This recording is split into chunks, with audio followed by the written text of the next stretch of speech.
Ladies and gentlemen, today I have the pleasure to welcome Ms. Miranda Hovemeyer.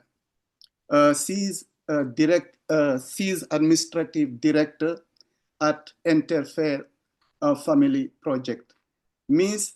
Miranda, thank you very much for joining me on the Human Rights Tree. Of course, happy to be here.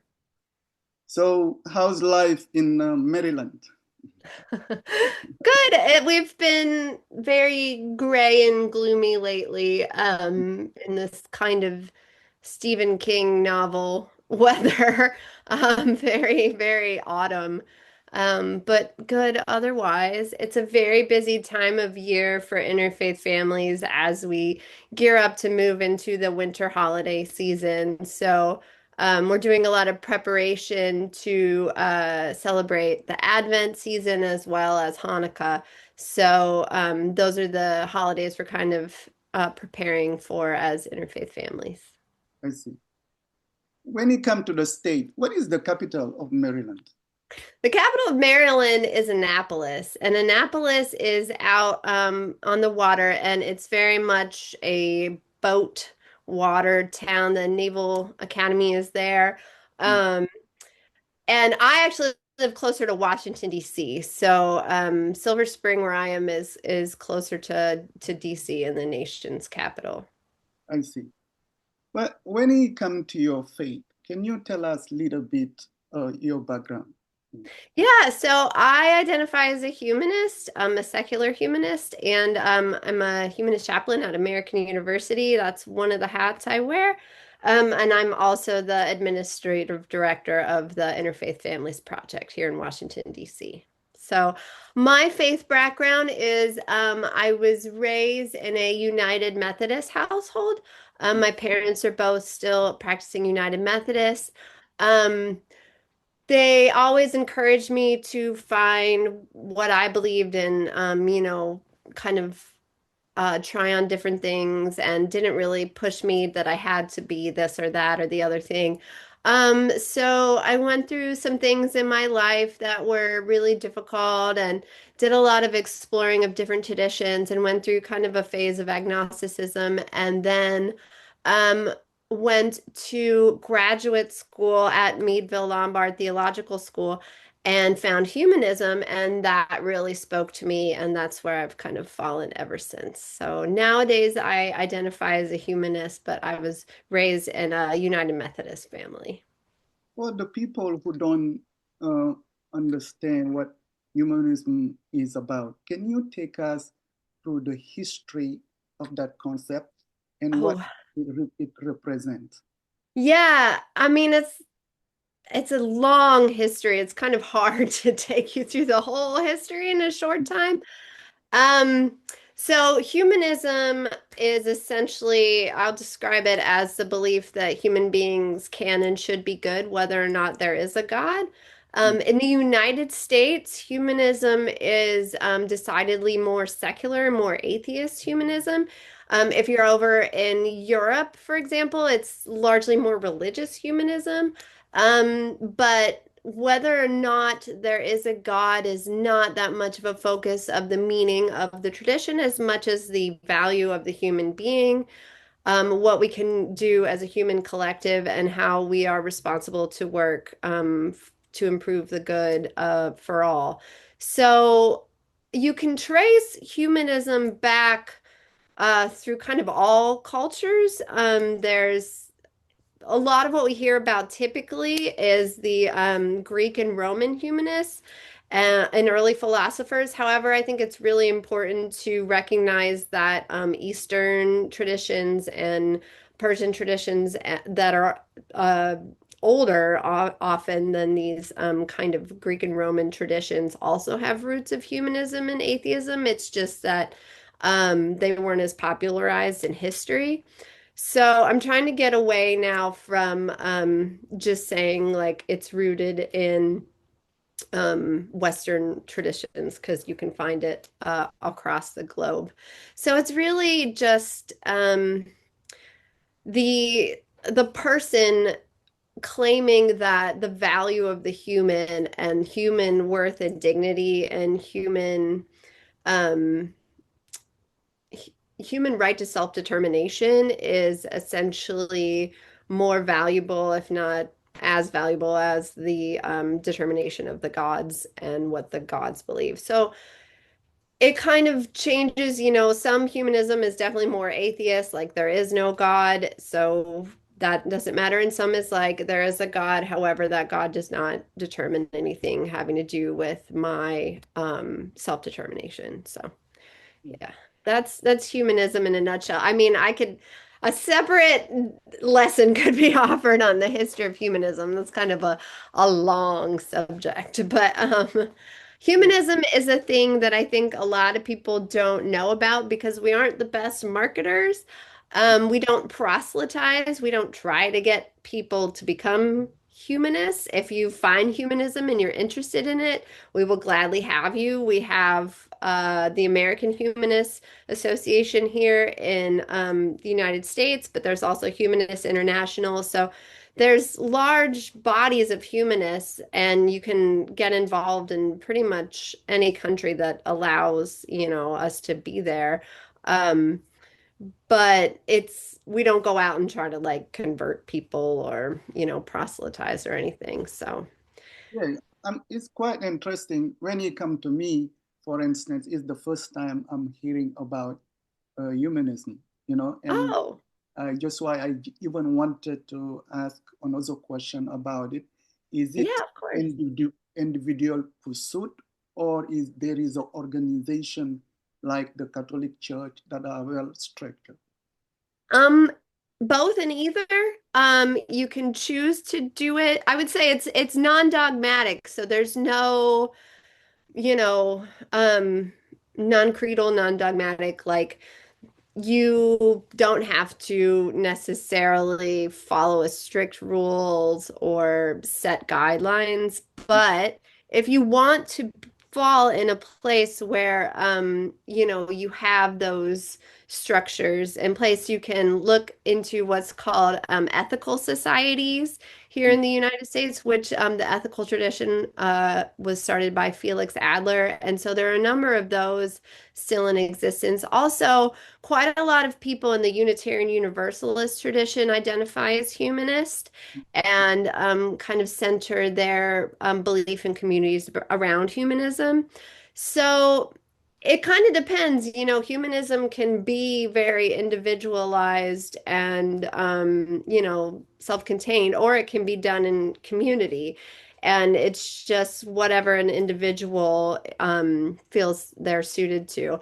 A couple there's a lot of really good books out there on humanism. One that brought me to humanism was the book Good Without God by Greg Epstein, and he's a humanist chaplain at Harvard and MIT. He's written a Okay. number of books, but that's a really good place to start. It's very accessible. Um, and you can look up the American Humanist Association and Humanist International, and find out more about us if you're interested. But that's my tradition that I identify with. Yeah, I will, Yeah, forward dig in. guys and check those books because Yeah, it's quite new for me. And thank you for the information. of course. As we indicated, you are administrative director at Interfaith Family Project. Hmm. When you come to that organization, can you tell us a little bit about your journey through that organization and the background of that organization? I'd love to. So, the Interfaith Families Project, we also call it IFFP, is an independent community of interfaith families and others who are committed to sharing, learning about, and celebrating both Jewish and Christian traditions. It's in our third decade, and we've grown to over 100 families in Maryland, Virginia, and DC, and now virtual members across the country and the world. It's a place where partners from different religious traditions can feel like equal members of a community and celebrate and learn about both faiths. And at IFFP, we teach, not preach. So we want to provide the learning and the space and the materials and the access to clergy to everyone to explore their own faith journey and come to a place where they have developed their own belief system. So we don't push one tradition on people or say, you know, you have to believe this or you have to believe that. It's really about cultivating what you believe for yourself. And it's a really unique place. It's a community of belonging. The people there were ultimately kind of either told or made to feel that they didn't belong at one place of worship or another because one member of their family wasn't part of that tradition. So maybe they, you know, they were at a church or synagogue or something and they felt like, you know, my family couldn't fully be present here because we weren't both fully accepted and respected for who we are and what we believe. So this is kind of a third space for interfaith families in particular, where we try to really nourish and support that entire family in their unique and beautiful journey.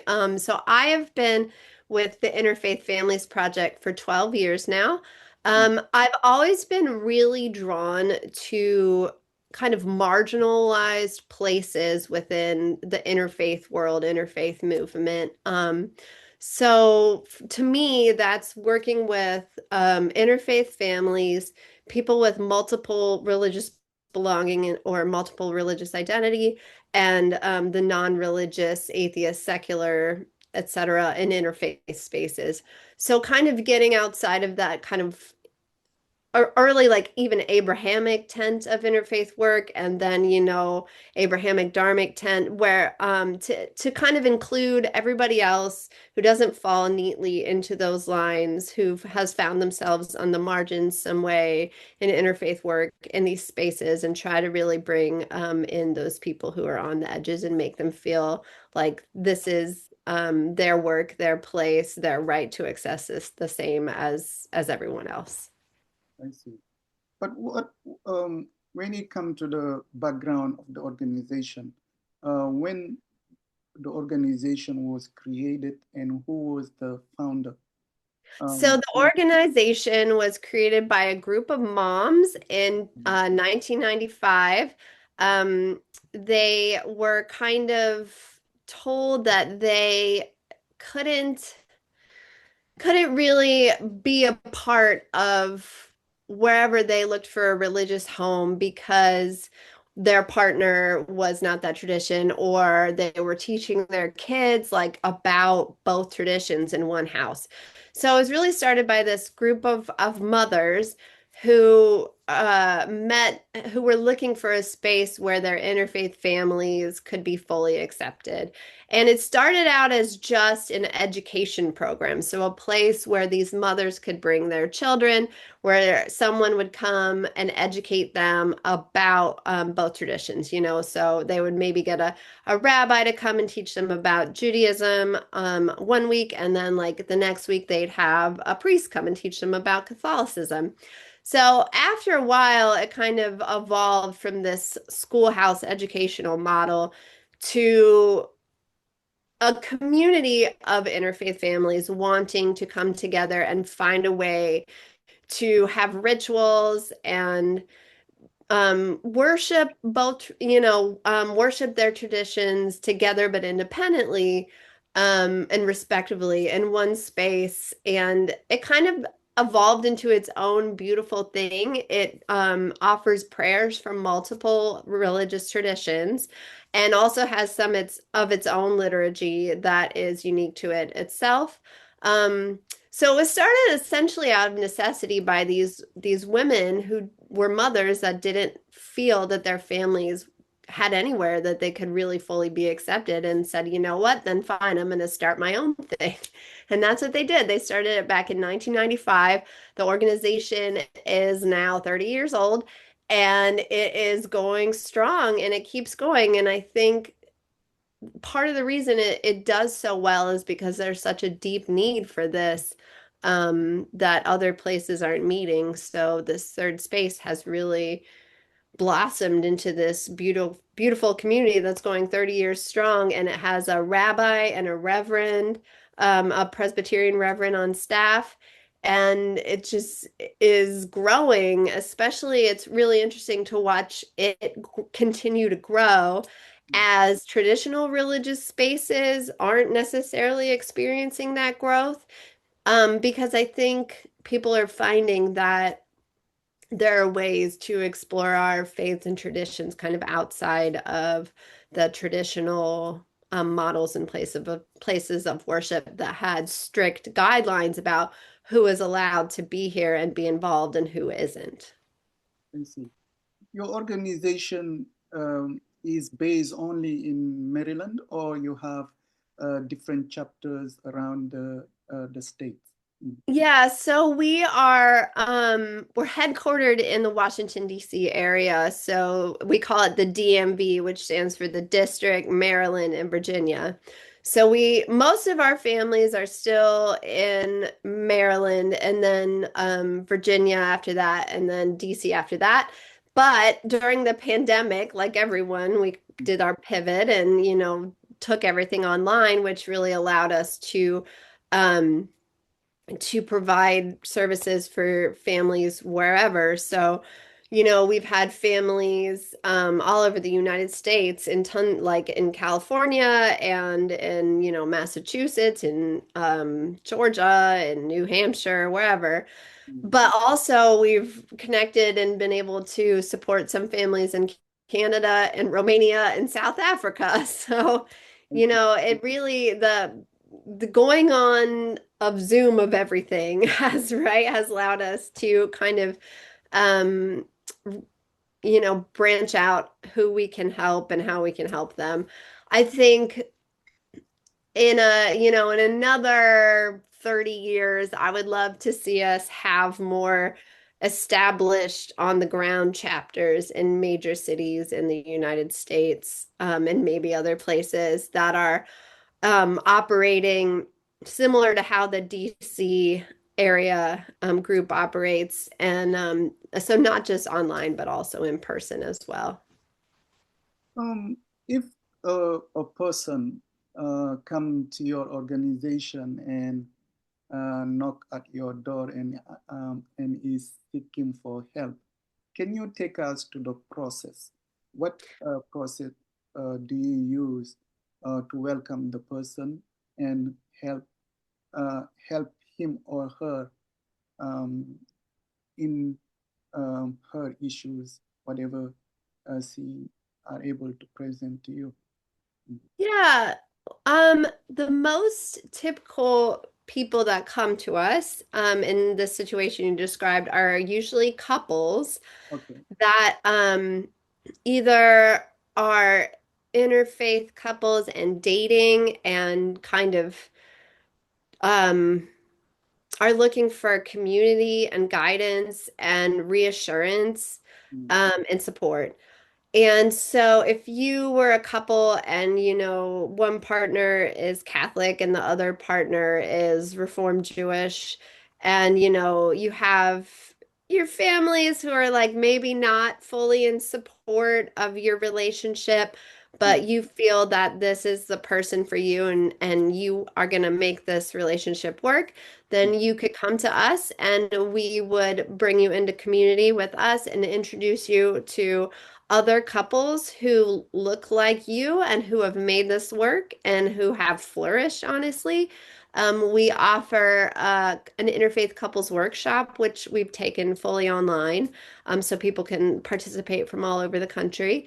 And that's usually between like 5 to 10 interfaith couples. And we go through 4 different sessions, and one of those sessions is with a priest, one is with the rabbi, one is with a author and like leading journalist, an expert on interfaith families called Susan Katzmiller, and then one is with a panel of interfaith couples and families in all kinds of different stages of life, so you can see that this these couples will be okay and that this works and that interfaith relationships can be a beautiful, wonderful, joyful thing and not just a thing that we need to have kind of joy or fear and concern around.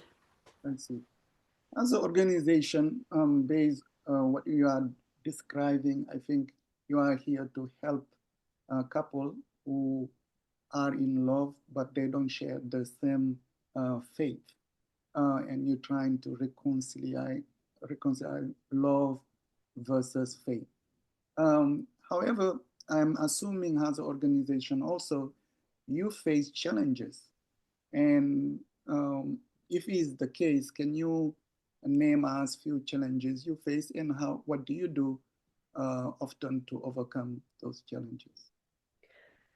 Yeah, we do face challenges. I think there's a lot of people who are skeptical about the work we do and think that we are either diluting religious traditions or not fully honoring them or taking people away from them. Um, and I always encourage people who think this to come and visit us and see if that's, and talk to people who are in our programs, who are in our community, and see if that's actually something that's true or not. Because it's one thing for me to be able to tell you it's not true, and it's another thing for you to come and experience that yourself. Um, I think that specifically the Jewish tradition right now is kind of, in my opinion, kind of trying to find its way about how they bring in and accept interfaith couples because I have found time and time again that interfaith families, interfaith couples want to be fully accepted for who they are in their beautiful, authentic totality and not just one partner who is Jewish and their partner who is not Jewish. And, it's that, well, that partner is something, what are they? And that is also a beautiful thing with equal worth. And so that's kind of what we try to do is really recognize the inherent value and beauty and dignity in both traditions. Um, a lot of people tell us we can't do what we're doing, but there's no rule that says that, and so we do it. And I think that people who have a very strict view of religion Mhm. probably would have a lot of difficulty with what we do. However, I believe that if they saw the families that we serve and how they've been able to find such joy together and kind of reclaim their traditions in a way that perhaps they wouldn't have been able to if they had chose, okay, well, one partner is going to stay in their tradition and the other's going to leave, um, that they're not really able to access. So, there are a lot of people out there who struggle with what we do, and I always invite them to just, come visit and see what it's like and experience it because I don't think you can really get a good sense of it unless you do visit, to be honest, because it's a unique thing. It's not a thing you find everywhere, so just come check it out. It's not a thing to be afraid of, and it's not a dangerous thing, I think. Yeah. Um, in the month of November, this month, and if I'm not mistaken, in November 6th, you wrote a blog selling I that did. uh, in love, you don't indulge in love through expectations. Yeah. Can you take us to the title and the reason why you decide to sit and write that piece? Mm. Yeah. The title is Love Without an Agenda. Okay. I chose to write that piece because I felt that that was a message that I wasn't really hearing resonated elsewhere. I chose to write that piece because Vice President J.D. Vance had made a statement saying that, like all interfaith couples, it is my hope that one day my wife will eventually come to my tradition, which Mm. was, Catholicism, Christianity. And I was really, I kind of waited and I tried to see would anyone kind of write this piece that I was thinking in my head needed to be said. And people wrote like, how dare he say this? There was a large kind of Hindu population representing his wife Usha's community that said like that was offensive to them. And then, there were Christians saying things about it and Catholics saying things about it from J.D. Vance's perspective. But I didn't really hear anything from, well, I did hear, there was one really good article I did hear from a Hindu woman that was married to a Christian man. And unfortunately, I can't think of the name of it, but I can send it to you. Yeah. It was a really good piece, but the part I struggled with especially was the like all interfaith couples, because that's not like all interfaith couples. And I have 12 years of experience running workshops for interfaith couples on this very topic. And I really wanted to push back on that idea that this is something that is typical or somehow normal for interfaith couples to eventually hope that one partner will convert or come to their, religion, because that's not true at all. And I think it's not ultimately a healthy way to think about your partner and your relationship, because it doesn't offer full respect to your partner and their tradition and who they are and their right to self-determination and what they believe. And I think what I have seen, healthy interfaith love and marriage and relationship really love your partner without an agenda, right? You love them because they are Christian. You love them because they are Jewish. You love them because they are Hindu. You don't love them but they're Hindu. You don't love them, but they're Jewish. You don't love them, but they're Christian. You love them because they are that thing, because that's who they are. And if you have a deep, lasting, like abiding love and respect for them, you don't want them to change. You want them to be who they are because that is the person you love. And so I think I wanted to push back on the idea that that was a typical thing that interfaith couples feel for each other, because I haven't found that to be true in my 12 years of working with interfaith couples. Can you just share a few, because I feel like you reflected on the issue and the comment that the vice president made for um, his wife, and you decided you you wanted to respond. Can you give a specific argument you made um, um, in your view, considering the fact you believe that somebody should not marry somebody expecting one day the person join their faith or not. You just married the person because you love them, and love and their faith is part of the person you love.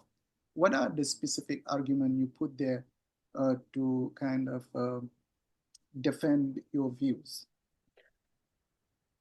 I think my real main argument is just that that's not based in respect. Hmm. And love without respect is not healthy love. It's pretty simple, to be honest with you. Um, you know, if you really love someone, you want them to be happy, right? And part of that is offering them respect to be who they are and to want them to genuinely be happy and have the same happiness you have. And if their happiness looks like a different religion than yours, then you should want that for them, because you would hope that they would want that for you. it's not super complicated to be honest with you. It's that, and I think it transcends just religion, right?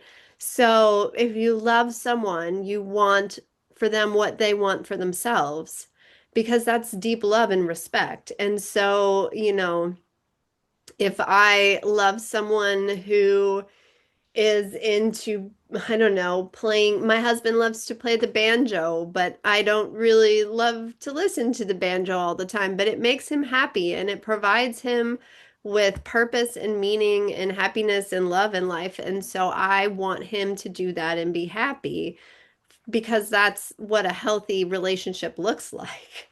I think this hope that eventually my partner will change and be perhaps more like me or to change into something that, I want for them, which is not what they want for themselves, never really is a healthy starting place for interfaith relationship or any relationship. If you want your partner to be more like you, and that is your eventual hope, I would say perhaps you should really re-examine why you want that and if that's what you would want for yourself, and if that's something that is really grounded in deep love and respect.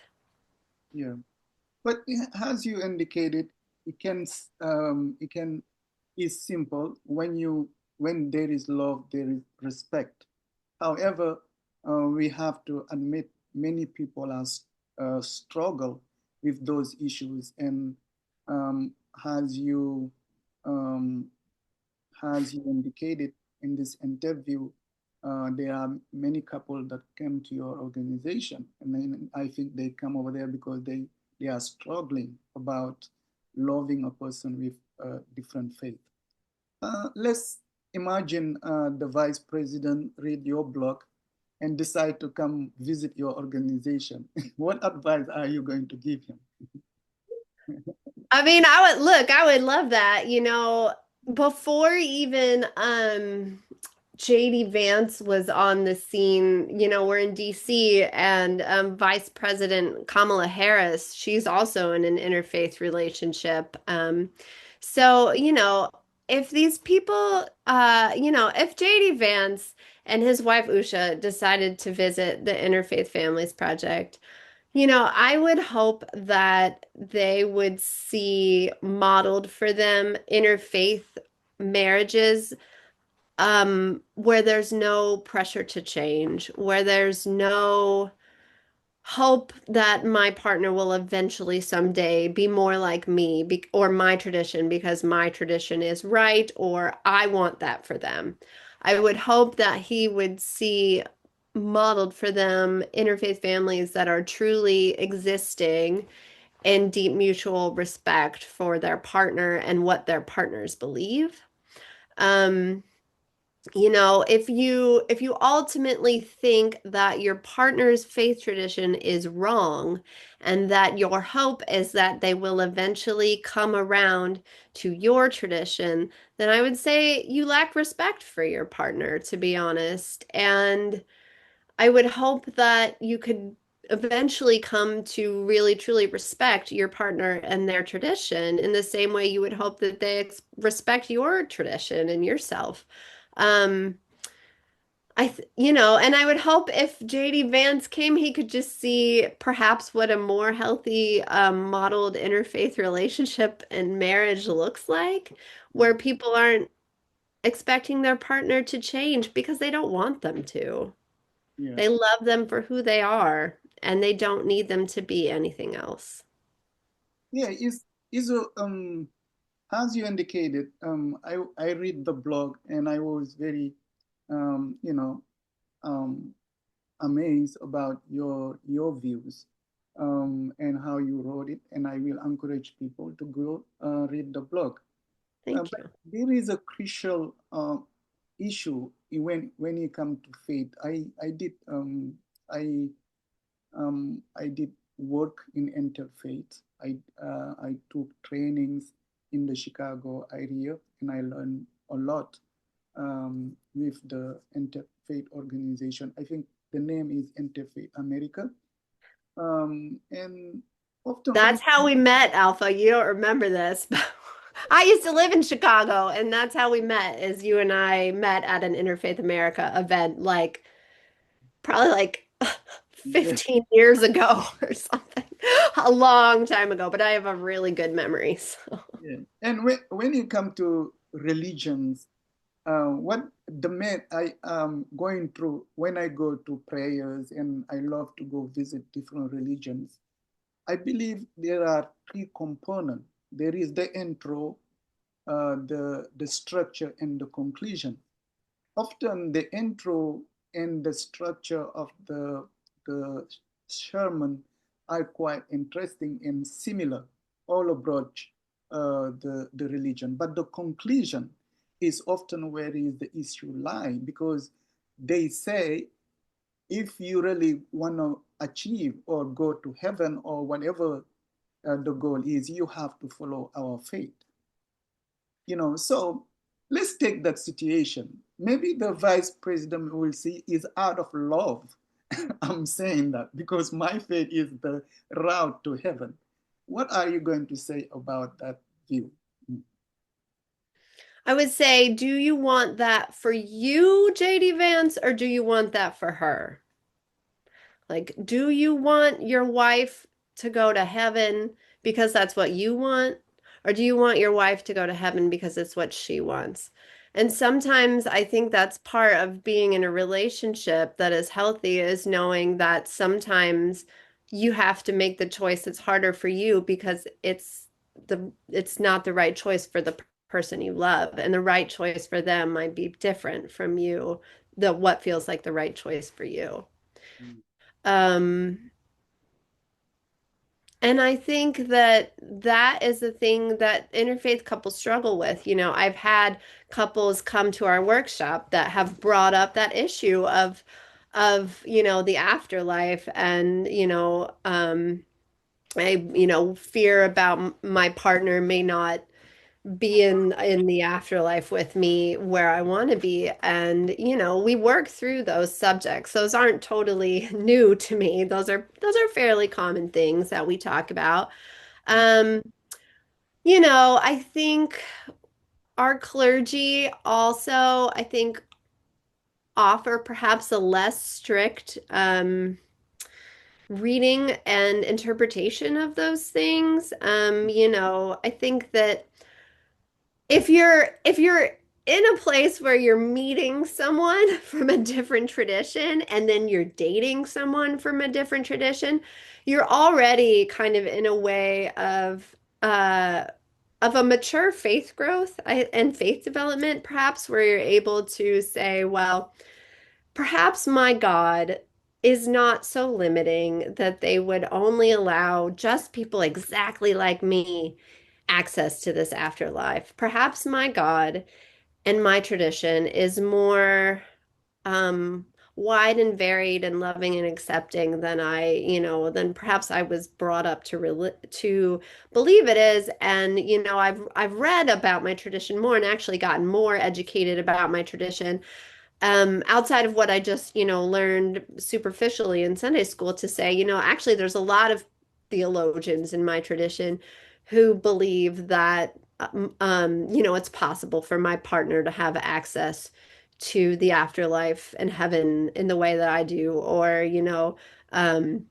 if you're Jewish, what you believe about the afterlife, et cetera, et cetera.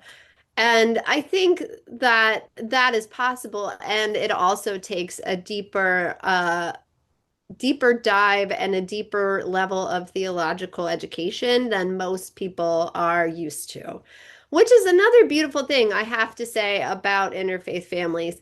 Interfaith families, I would argue, have a significantly deeper theological education and framework and grounding than I would say people in just one tradition.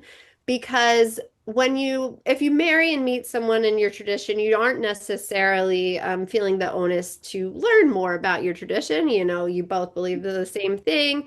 Um, and, maybe you aren't as curious about what your partner believes as you would be if you are in a relationship with someone from a different tradition. So I feel as though interfaith couples, interfaith families, and children, especially raised in interfaith households, are significantly more religiously literate than their counterparts because they are encouraged to explore more than one tradition, which is not a thing that you would always find if you were just in one kind of religious household.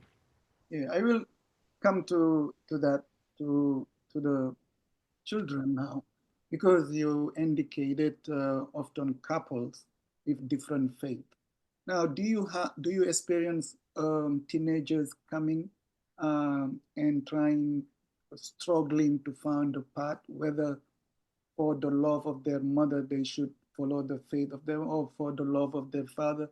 Do you kind of witness that kind of issue? And how do you usually, what advice do you give to those young teenagers? Well, we don't really push on a child to develop their faith, their personal faith, Mm, based out of the love of a one parent or the other parent. It's all about finding their own personal faith journey. yeah. So we have a coming of age program and a Sunday school program, and children go through these programs and are encouraged to find what they believe themselves. So they might come out of this program Jewish, and they might come out of this program Christian, and they might come out of this program both, and they might come out of this program an atheist, and that's all okay because they have done their own searching and explored deep meaningful questions, existential questions like you, you know why do bad things happen to good people, um is there a God, what happens to us after we die. They're asked to explore these questions, and instead of being told what to believe, they are asked, well, what do you believe? Yeah. What do you think? And so often, it's we find that they aren't necessarily just pulling, oh, I believe this because Christians believe this, or I believe this because Muslims believe this, or Jews believe this. It's I believe this because this is what I believe as me. And I think that, that is perhaps, I would argue, a more healthier faith development because you have been able to wrestle with these deep questions yourself and find your own answers. Um, Often I feel like when people come to, high school age or college age, they start to really wrestle with these questions, especially as they go out into the world and they're away from their parents. So maybe, they're having to think about, oh, well, do I want to go to church or synagogue? What do I want to do? Oh, like I met a Hindu, and like that's really cool. I want to learn more about Hinduism. Or I met a Catholic, and like I want to learn more about that. And like they can kind of begin to really explore what they believe instead of, what was the belief tradition either of their parents or that they were told they were. So I think that's a thing that we take really seriously, is the personal faith journey and development. Um and perhaps I think our kids who are raised in interfaith families perhaps have a slightly more, in my opinion, I've seen mature faith development because they've been able to find their own answers to these deep existential questions. Mm, my other question is, I believe whenever you meet, despite your profession is to give advice on interfaith couple or children that come from, and guide them on their choices, um, the meeting often create also a learning process for you. You know, through your experience working with your interfaith family project for many years, what did you learn as somebody who are helping interfaith couples or children who came from interfaith couples? What did you learn along the journey? I have learned that the one thing that is the most truest power in this world to me is love and the power of love.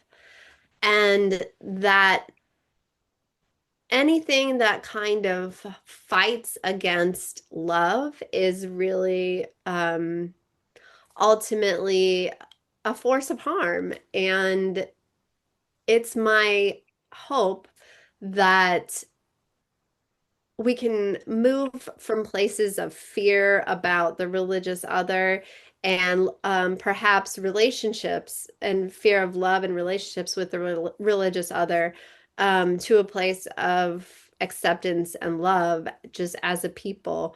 I think that, a lot of people that are afraid of interfaith relationships, interfaith marriage, are just coming from a place of fear.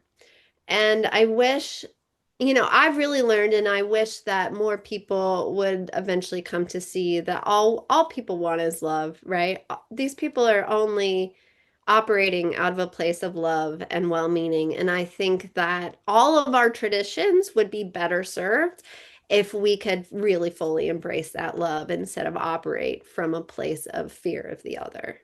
So that's been, I think, my biggest takeaway is just the beauty and the power of love to change structures that have been over time, perhaps, more divisive in terms of our faith traditions and religions. Did you, in some ways, witness people who went through a lot of struggles in their faith and after that were able to reconcile by Yeah. using love instead faith issues? Yeah, I mean, I see that all the time. I think what I see the most often that I think is the most beautiful, instead of just the interfaith, the love and interfaith relationship of a couple is the evolution of love within their entire family structure and family systems. So um, often interfaith couples don't always have the support of their parents, right? Or their brothers and sisters and their whole communities that they came out of.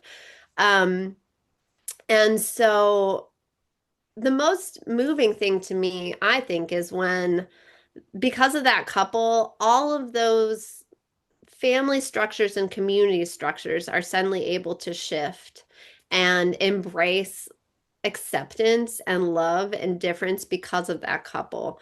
So I can't tell you how often I see, parents and grandparents who at first are grieving, right? They're grieving because their child is marrying someone of another tradition. And so they're sad because they had always, had a thought that their child would marry someone of their tradition that they grew up with, or and but then they get to meet this real, true other person, and they open up to the fact, well, that's okay, like, because my child is happy and they have found someone that they love, and perhaps like these people from this other religion are not that different from me, and maybe they're not bad, and maybe I can learn more about their faith. And so I really love the evolution of the parents and the grandparents, and then, the entire family structure, and then the community and it's a slow process, but it's a beautiful, fulfilling process to witness.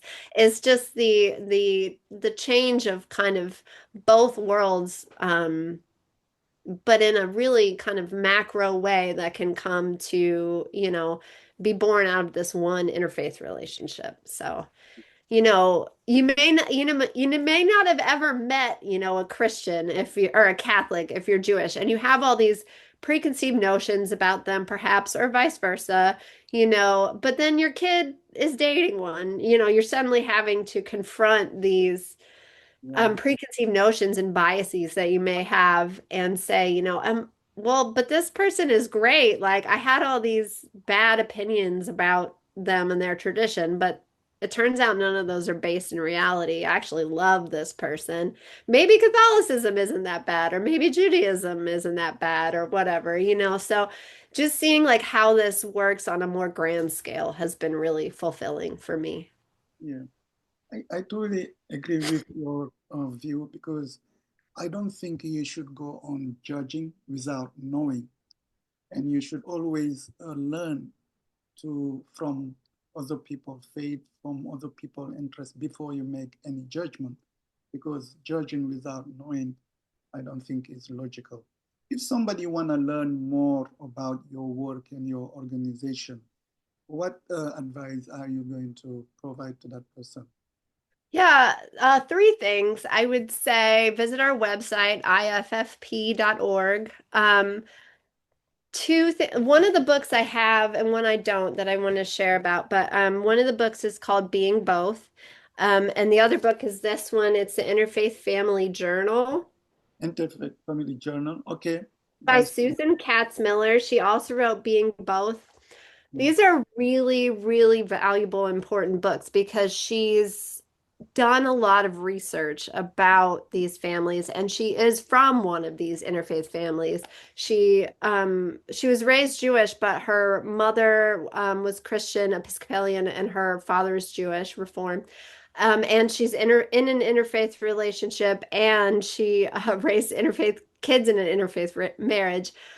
So she wrote this family journal. I have to say, even though this journal, I mean, even though the Interfaith Families Project largely here is more focused to Jews and Christians because that's just the makeup of who comes to us here and who we have. This book is a great resource for anyone.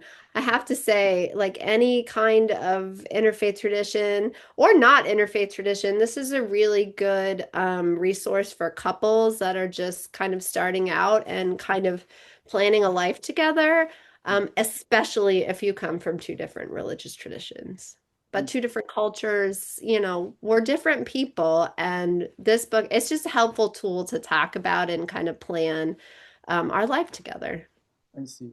As somebody who has been working in the interfaith movement for many years, how do you see the future of interfaith?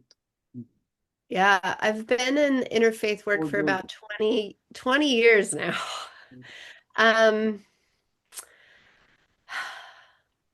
I think for me, the interfaith movement has to become, I think, slightly more big tent and let in people that perhaps didn't feel they had access to these spaces.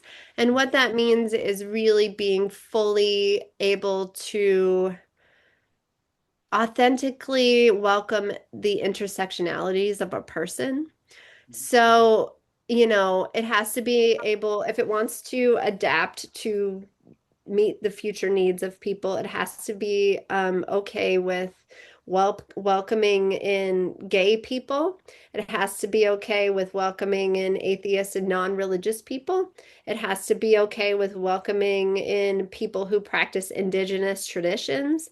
It has to be okay with welcoming in people who have multiple religious belonging and are in interfaith relationships. And that I could go on. That's just like five things. But these people that have always kind of been on the margins, but could never really see themselves represented in interfaith work, have those organizations have to shift and find ways to welcome those people in and put their voices front and center, or it's just kind of gonna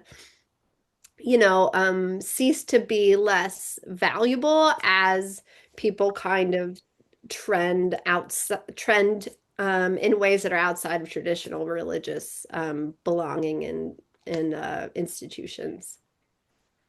Miss That's what I think. And in many ways, I agree with your view that interfaith movement need to adapt to the new realities, and so they can achieve and do better, achieve their goals. I just want to say I have many other questions, but because of the time, I want to end it here and say again, thank you very much for giving us your valuable time and sharing your views in your faith, at your about your organization as well, and talking a little bit about your blog. I'm very you're talking a little bit about your blog. I'm very grateful that you took that time and joining me under the human rights tree. And again, it's nice reconnecting. Yeah, I know. Thank you It's very been a much. long time. Yeah. Thank you very much for Thank your you, time. Alpha. It was great to be here. It was an honor. Thank you for having me. Yeah, and I will follow up if I see any blog you put out there that um, um, kind of appeal to my interest. I will follow Yeah, and, of course. reach out to talk more about interfaith, and That's hope great. that people will join. Prioritize love after all. You know. Love's the most important thing. Yeah. Again, thank you very much. Yeah. Thank you, Alpha. Bye bye.